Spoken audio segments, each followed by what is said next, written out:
development continues.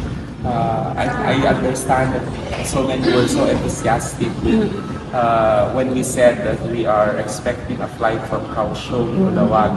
This is in the works and it takes longer than we wish na ma-negotiate, makapagiging masapol na ma-arrange all the technical aspects for the airport, cost, and of course it has to be feasible business-wise and revenue-wise for the airlines.